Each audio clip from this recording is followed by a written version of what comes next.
Okay, this is one of my zucchini plants. Y'all have seen the flowers, but that is the start. Oh, I'm getting head-butted by a cow. Now that's the start of a zucchini there. Let me get it in focus. And then come, ow, ooh, ow. Come, these things are spiky. There's another one here. And then there's a bigger one right here.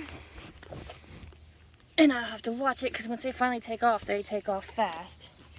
You see, but you can see the flowers in here, and everywhere there's a flower, there's supposed to be a fruit, as long as I've got good pollination happening.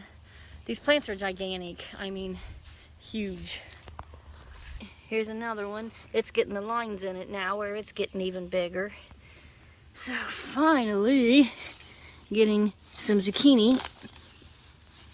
And we'll use that for grilling and making bread and brownies. Ooh, there's a nice one. I clearly have.